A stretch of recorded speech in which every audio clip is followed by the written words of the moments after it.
Pengertian atau definisi memori internal dan jenis-jenis memori internal. Sebelumnya saya akan menjelaskan cache memory. Cache memory yaitu tempat menyimpan data sementara. Cache berasal dari kata cache, yaitu sebuah tempat menyembunyikan atau tempat menyimpan sementara. Cara ini dimaksudkan untuk meningkatkan transfer data dengan menyimpan data sementara yang pernah diakses pada cache tersebut. Sehingga apabila ada data yang ingin diakses adalah data yang sama, maka akses akan dapat dilakukan lebih cepat. Cache memori ini terletak antara register dan memori utama, sehingga pemrosesan data tidak langsung mengacu pada memori utama. Penggunaan cache ditujukan untuk meminimalisir terjadinya bottleneck dalam aliran data antara prosesor dan RAM. Sedangkan dalam terminologi software, istilah ini merujuk pada tempat penyimpanan sementara untuk beberapa file yang sering diakses. Biasanya diterapkan dalam network. Jenis-jenis cache memory. Cache umumnya terbagi menjadi beberapa jenis, seperti L1 cache, L2 cache, dan L3 cache. Cache yang dibangun ke dalam CPU itu sendiri disebut sebagai level 1 cache. Cache yang berada dalam sebuah chip yang terpisah di sebuah CPU disebut level 2 cache. Beberapa CPU memiliki keduanya, L1 cache dan L2 built-in, dan menugaskan chip terpisah sebagai cache level 3 atau L3 cache. Cache yang dibangun dalam CPU lebih cepat daripada cache yang terpisah. Namun, cache terpisah masih sekitar 2 kali lebih cepat dari random access memory, yang biasa disebut dengan RAM. Cache lebih mahal daripada RAM, tetapi motherboard dengan built-in cache sangat baik untuk memaksimalkan kinerja sistem.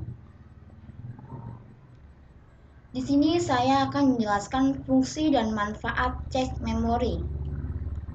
Cache berfungsi sebagai tempat penyimpanan sementara untuk data atau instruksi yang diperlukan oleh prosesor. Secara gampangnya, cache berfungsi untuk mempercepat akses data pada komputer karena cache menyimpan data atau informasi yang telah diakses oleh suatu buffer, sehingga meringankan kinerja prosesor. Manfaat lainnya dari cache memory adalah bahwa CPU tidak harus menggunakan sistem bus motherboard untuk mentransfer data. Setiap kali data harus melewati bus sistem, kecepatan transfer data memperlambat kemampuan motherboard. CPU dapat memproses data lebih cepat dengan menghindari hambatan yang diciptakan oleh sistem bus. Memori internal. Saya akan menjelaskan pengertian dan jenis-jenis memori internal. Pengertian memori internal. Memori internal adalah memori yang dapat diakses secara langsung oleh prosesor. Memori internal memiliki fungsi sebagai pengingat. Dalam hal ini, yang disimpan di dalam memori utama dapat berupa data atau program. Secara lebih rinci, fungsi dari memori utama adalah menyimpan data yang berasal dari peranti masukan sampai data dikirim ke ALU. ALU itu Arithmetic and Logic Unit untuk diproses. Menyimpan daya hasil pemrosesan ALU sebelumnya dikirimkan ke peranti keluaran. Menampung program atau instruksi yang berasal dari peranti masukan atau dari peranti pengingat sekunder. Memori komputer merupakan bagian terpenting dari komponen komputer yang berfungsi sebagai tempat penyimpanan informasi yang harus diatur dan dijaga sebaik-baiknya. Memori juga diartikan sebagai perangkat yang amat sangat penting dalam sistem berbasis mikroprosesor, mikrokontroler, maupun PC.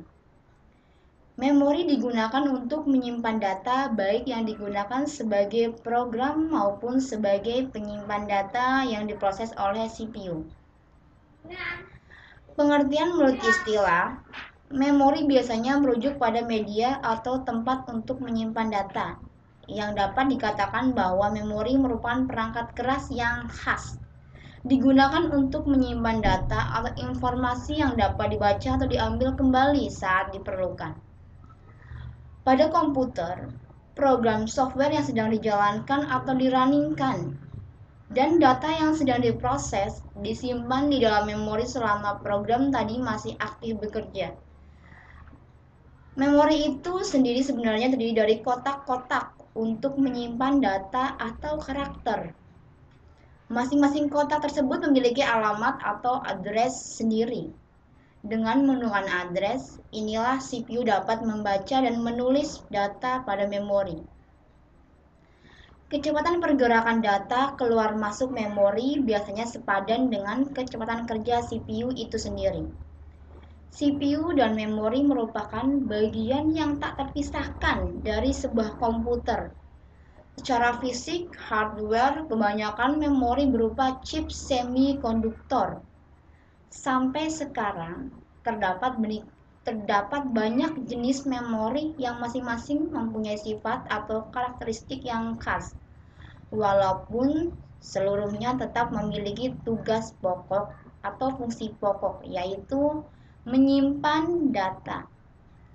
Jenis-jenis memori atau media penyimpanan merupakan media penyimpanan data pada komputer, yang mana memori ini dibagi menjadi dua jenis. Jenis-jenis memori internal. Yang pertama, ROM, Read Only Memory. ROM merupakan perangkat keras pada komputer berupa chip memori semikonduktor yang isinya hanya dapat dibaca. Jenis memori ini datanya hanya bisa dibaca dan tidak bisa ditulis secara berulang-ulang.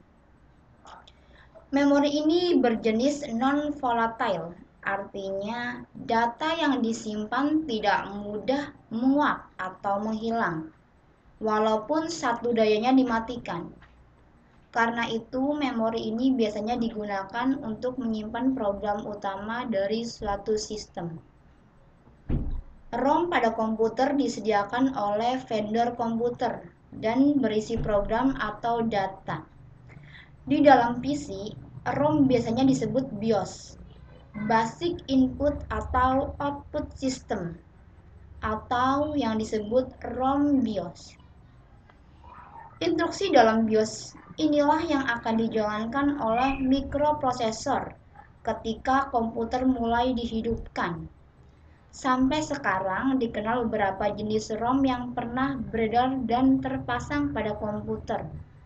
Antara lain, yang pertama PROM, Programmable Read-Only Memory. Jika isi ROM ditentukan oleh vendor, ROM dijual dalam keadaan kosong dan kemudian dapat diisi dengan program oleh pemakai.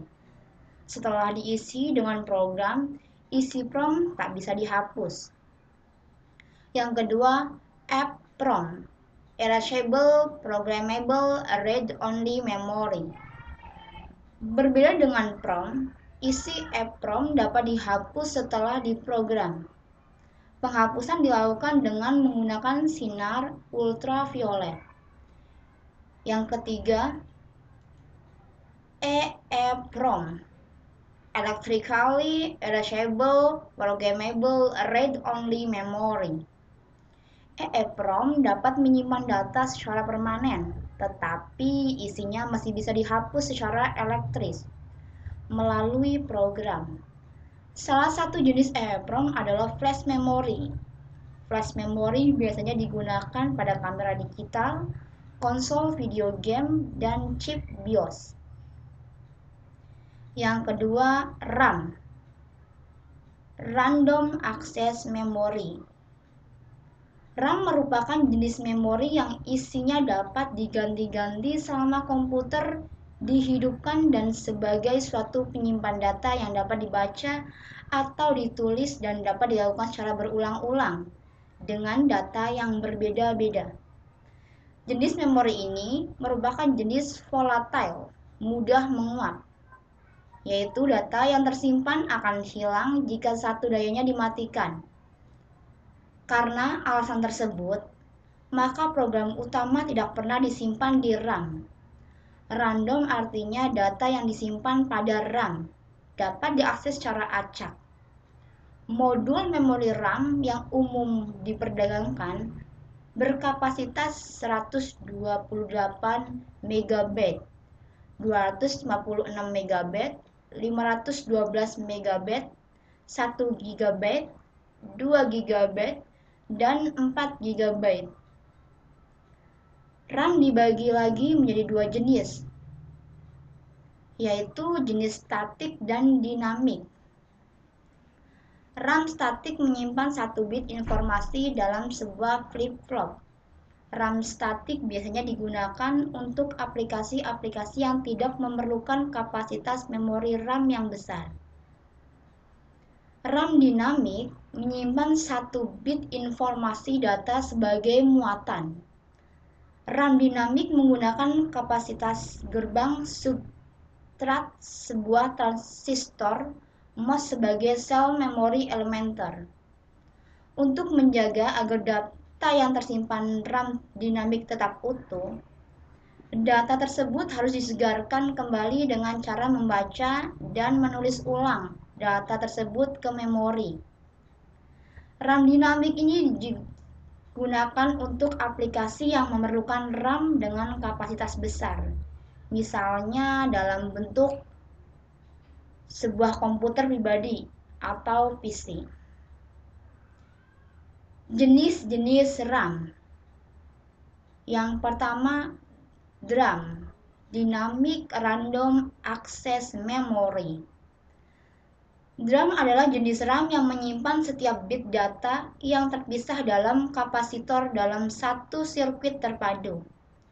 Data yang terkandung di dalamnya harus disegarkan secara berkala oleh CPU agar tidak hilang. Hal ini membuatnya sangat dinamis dibandingkan dengan memori lainnya. Dalam strukturnya, DRAM hanya memerlukan satu transistor dan kapasitor per bit, sehingga memiliki kepadatan sangat tinggi. SRAM, Static Random Access Memory, adalah jenis RAM sejenis memori semikonduktor yang tidak menggunakan kapasitor. Hal ini mengakibatkan SRAM tidak perlu lagi disegarkan secara berkala seperti hanya dengan DRAM. Ini juga sekaligus membuatnya memiliki kecepatan lebih tinggi dari DRAM. Berdasarkan fungsinya, terbagi menjadi asinkronus dan sinkronus. EDORAM, Extended Data Output Random Access Memory. EDORAM adalah jenis RAM yang dapat menyimpan dan mengambil isi memori secara bersamaan, sehingga kecepatan baca tulisnya pun menjadi lebih cepat.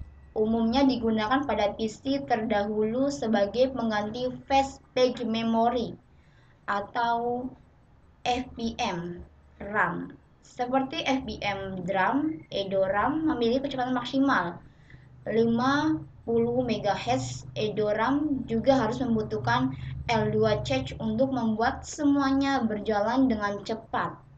Namun, user tidak memilikinya.